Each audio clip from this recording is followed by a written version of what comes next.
একজন একজন মাননীয় খুব মাননীয় ব্যক্তি আর কি, দেশের প্রধান, উনি বলেছিল যার জবান ঠিক নাই তার কোনো ধর্ম নাই। বলেছিল, লজ্জা লাগে আমার খুব লজ্জা হয় এই পজিশনে থাকে এই কথা বললে। এটাকে মানায় না। আপনি ভুলে যেন না 17 বছর দেশের বাইরে ছিলেন।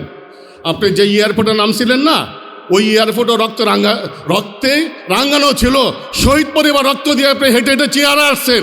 আপনি বলছেন জুলাই সনদ গণভোট বাস্তবায়ন করবেন, আপনি কথা রাখতেছেন না। আপনি আবার বলেন যার জবান ঠিক নাই তার কোনো ধর্ম নাই। আমরা কি মনে করব? আপনি অল্প বয়সে আপনার বাবা হারাইছেন, অল্প জোয়ানকালে ভাই হারাইছেন, শেষ বয়সে মা হারাইছেন। আপনি একা আছেন। আমাদের মাথার মণি হয়ে থাকেন, চোখের মণি হয়ে থাকেন, মাথার তাজ হয়ে থাকেন। আমাদের দুশ্মন হয়েন না। যদি গণভোট জুলাই সনদ বাস্তবায়ন না হয় খুব শীঘ্রই আমরা যে রাস্তার নামবো তো নামবই। আমাদের যাদের সন্তান হারাইছে, যাদের চোখ মুখ হারাইছে, তাদের একটাই দাবি, জুলাই সনদ গণভোট বাস্তবায়ন করতে হবে। নতুন বাংলাদেশ আমরা চাই তো চাই, বিকল্প কিচ্ছু নাই। আপনাদেরকে বলি খুব শীঘ্রই একটা সিদ্ধান্ত করেন কবে কি করবেন। আমরা বারে বারে এবার আসতে রাজি না, আমাদের আর ভালো লাগে না এখানে দৌড়। আপনি সরকারকে বলেন যে কি করবা, কবে করবা, একটা ডেট দাও। তুমি সময় চাও, সময় নাও, ডেট দাও, ওই ডেটের মধ্যে করবা। না হলে আপনি ডাক দিবেন, আপনারা সবাই চলে আসবো। আর সব সময় আমাদের প্রোগ্রাম হওয়ার সময় এই পর্দার মধ্যে ওই আহত নিহতের ছবি থাকবে, যেন আমাদের বুকের আগুন আরো জ্বলে উঠে, আমরা আরো কিছু বলতে পারি। আমরা সেই ছবি ভাসতে হবে আমাদের চোখের সামনে, আমাদের সন্তানরা কিভাবে জীবন দিছে।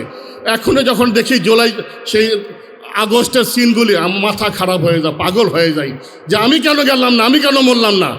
অতএব আপনাদেরকে বলতেছি, জলদি করে একটা সিদ্ধান্ত নেয়, সরকারের সাথে বসেন, কবে কি করবেন করেন। আমরা আর পারতেছি না। সেটা হয়েছে জুলাই সনদ গণভোট বাস্তবায়ন। অনেক দুঃখ, আমার সন্তান, আল্লাহ মাফ করো, আমার কান্না না আসে। আমার সন্তান যেটা নিয়ে যুদ্ধ করে শহীদ হয়েছে সেটা পূরণ হয় নাই দেখে আমার মনে ব্যথা, যার জন্য আমি কথা বলতে আসি। সবার মনে ব্যথা। আর আগামীতে অনেক শহীদ পরিবার, মহিলারা, পুরুষেরা কথা বলার সুযোগ দেবেন প্লিজ। ওনাদের মনে অনেক কষ্ট আমি জানি, ওনারা কথা বলতে চায়, দুঃখের কথা বলতে চায়, বলতে পারে না, ওনাদের সুযোগ দেবেন। আর জুলাই সনদ গণভোট বাস্তবায়ন করতে হবে, বিচার করতে হবে। শেষ কথা, আল্লাহ হাফেজ, সালাম আলাইকুম। আলহামদুলিল্লাহ। সম্মানিত সুধীমণ্ডলী, আজকের এই মতবিনিময় সভায় ইতিমধ্যে আমাদের মাঝে এসে উপস্থিত হয়েছেন আজকের এই মতবিনিময় সভার সম্মানিত প্রধান অতিথি, বাংলাদেশ জাতীয় সংসদের মাননীয় বিরোধী দলীয় নেতা, বাংলাদেশ জামাত ইসলামীর সম্মানিত আমির, বিশ্ব ইসলামী আন্দোলনের অন্যতম সিফা সালার, মানবিক বাংলাদেশ বিনির্মাণের অন্যতম স্বপ্নদ্রষ্টা জননেতা জনাব ডাক্তার শফিকুর রহমান এমপি। আমরা সম্মানিত প্রধান মেহমানকে আজকের এই মতবিনিময় সভার থেকে আন্তরিক মুবারকবাদ এবং ধন্যবাদ জানাচ্ছি। সম্মানিত সুধীমণ্ডলী, আমাদের মাঝে এসে আরও উপস্থিত হয়েছেন আজকের এই মতবিনিময় সভার অন্যতম বিশেষ মেহমান, বাংলাদেশ সরকারের সাবেক সচিব জনাব মাহবুবুর রহমান। উপস্থিত হয়েছেন বাংলাদেশ জামাত ইসলামীর কেন্দ্রীয় নির্বাহী পরিষদের অন্যতম সদস্য, কেন্দ্রীয় সহকারী সেক্রেটারি জেনারেল, আমাদের শ্রদ্ধেয় দায়িত্বশীল জনাব ডক্টর হামিদুর রহমান আজাদ, সাবেক এমপি। আমরা সকল মেহমানকে আন্তরিক মোবারকবাদ, ধন্যবাদ জানাচ্ছি। এ পর্যায়ে বক্তব্য রাখার জন্য বিনীত অনুরোধ করছি জুলাই অভ্যুত্থানের অন্যতম বীর যোদ্ধা আমাদের প্রিয় ভাই মাসুম বিল্লাহ। বক্তব্য নিয়ে আসছেন জুলাই যোদ্ধা মাসুম বিল্লাহ।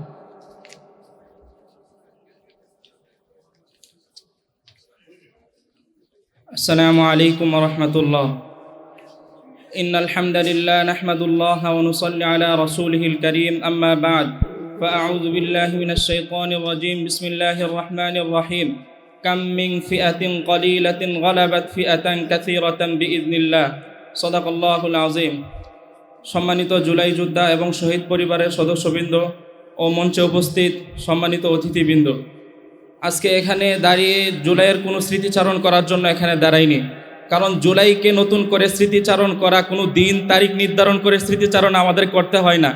কারণ জুলাই 24শে জুলাই আমাদের উপর এমনভাবে গিয়েছে, সে প্রতিটি রাত আমাদেরকে স্মরণ করিয়ে দেয় জীবনের উপর একটা জুলাই আসছিল। নতুন করে তারিখ বর্ষপূর্তি হিসাবে আমাদেরকে জুলাই স্মরণ করতে হয় না। এখানে প্রতিটা আহত রাতে যখন ঘুমাইতে পারে না তখন তাদের স্মরণ প্রতিটি রাতেই হয় যে তাদের উপরে একটি জুলাই আসছিল, যার কারণে তারা এখনও সেই জুলাইয়ের জন্য চোখের পানি ফেলতে হয়। আমি শুধু আপনাদেরকে একটি সুসংবাদ শোনাতে চাই, একটি আশার বাণী শোনাতে চাই। আমরা যে কতটা সৌভাগ্যবান সেটা শোনাতে চাই। আল্লাহ তাআলা তার কোরআনে একটা কুদরতের কথা বলেছেন, একটা নিয়ামতের কথা বলেছেন, যে কুদরতটা হচ্ছে আল্লাহ তাআলা নিজ অনুগ্রহে তার খাস বান্দাদেরকে দেখার এবং উপভোগ করার, অবলোকন করার সৌভাগ্য দান করেছেন। সেটা হচ্ছে কাম্মিং ফিয়াতিন কলিলাতিন গলাবাত ফিয়াতান কাসীরাতান বিইذনিল্লাহ। আল্লাহ তাআলা যুগে যুগে আল্লাহ তাআলা নিজ অনুগ্রহে অনেক ছোট দলকে বড় বড় দল, শক্তিশালী দলের বিরুদ্ধে জয়ী করেছেন।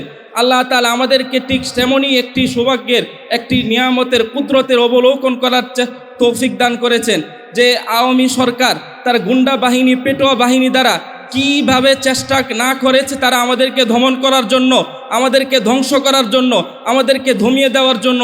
কি ছিল আমাদের কাছে? ছিল না কোনো অস্ত্র, ছিল না কোনো লাঠি। আমরা শুধু দাঁড়িয়ে যেতাম বুক চেতিয়ে। তারা যেভাবে ইচ্ছা সেভাবে আমাদেরকে দমন করার চেষ্টা করেছে, কিন্তু আল্লাহ তাআলা নিজ অনুগ্রহে তাদের বিরুদ্ধে আমাদেরকে জয় দান করেছেন। এটাই আল্লাহ তাআলার এক কুদরত, যেটা আমরা নিজ চোখে অবলোকন করার তৌফিক দান করেছেন। এরই সাথে সাথে আমি একটি বড় জাতিকে সতর্ক করতে চাই। আল্লাহ তাআলা কোরআন শরীফের আরেক জায়গায় সতর্ক করে বলেছেন যে আল্লাহ তাআলা অনেক সংখ্যাধিক্যের কারণে অনেকেই অনেক সময় অহংকার করে, তারা সংখ্যাধিক্যের কারণে নিজেদেরকে অনেক কিছু মনে করে। আল্লাহ তাআলা তাদেরকে সতর্ক করে বলেছেন, সংখ্যাধিক্য ইযা আজাবাতকুম কাসরাতুকুম ফালাম তুগনি আনকুম শাইআ ওয়া দাকাত আলাইকুমুল আরদু বিমা রাহুবাত সুম্মা ওয়াল্লাইতুম মুদবিরিন। তোমরা সংখ্যাধিক্যের কারণে আজকে যারা নিজেদেরকে অনেক কিছু মনে করতেছো, মানুষের ওপর জুলুম করতেছো, মানুষের ওপর নিপীড়ন করতেছো, তোমরা মনে রাখো কতদিন আগেও তো তোমরা মাজলুম ছিলে, যেখানে তোমাদের 2 জন নেতাকর্মী ছিল না।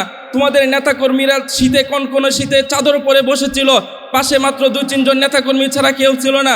তোমাদের নেতারা মির্জা ফখরুল ইসলাম আলমগীর উনি দাঁড়িয়ে দাঁড়িয়ে বলতেছিলেন যে আমরা কথা বলতে পারি না, আমাদেরকে গ্রেফতার করে ফেলে, আমরা কথা বলতে পারি না, আমাদেরকে মামলা হামলা করে।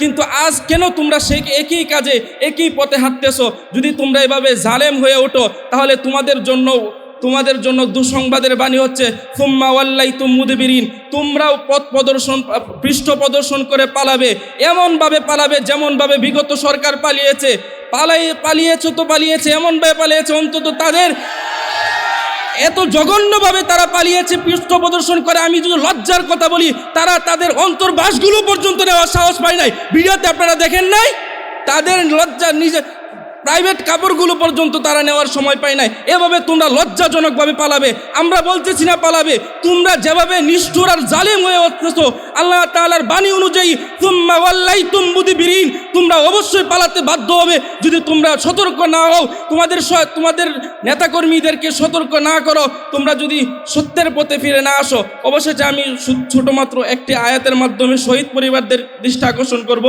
শহীদ পরিবারদেরকে বলবো, আপনাদের যারা প্রিয়জনরা, আপনাদের পিতা, আপনাদের সন্তান, আপনাদের স্বামীরা যারা আজকে শহীদ হয়েছেন, তাদের ব্যাপারে আমি বলবো, তাদের ব্যাপারে আপনারা চিন্তিত হয়েন না, তাদের জন্য আপনারা সুসংবাদ গ্রহণ করুন। আল্লাহ তাআলা তাদেরকে বলেছেন, যারা এই গণ অভ্যুত্থানে শহীদ হয়েছেন, উলামা একরামের সর্বোত্তমে তারা শহীদি মর্যাদা পাবেন। আর যারা শহীদ হয়েছেন তাদের ব্যাপারে আল্লাহ তাআলা বলেছেন ফারিহিনা বিমা আতাহুমুল্লাহু মিন ফাদলি, তারা আল্লাহ তাআলার পক্ষ থেকে আল্লাহ তাআলার অনুগ্রহে যা পেয়েছে তা নিয়ে সন্তুষ্ট, উৎফুল্ল, আনন্দিত অবস্থায় আছে। তাই তাদেরকে নিয়ে আপনারা চিন্তিত হবেন না। আপনারা শুধু আল্লাহ তাআলার কাছে দোয়া করেন রোজ কিয়ামতের ময়দানে যেন তাদেরকে উসিলা হিসাবে তাদের জন্য আপনারা জান্নাতে যেতে পারেন ইনশাআল্লাহ। ওমা তাওফীক ইল্লা বিল্লাহ। আসসালামু আলাইকুম ওয়া রাহমাতুল্লাহ। আলহামদুলিল্লাহ।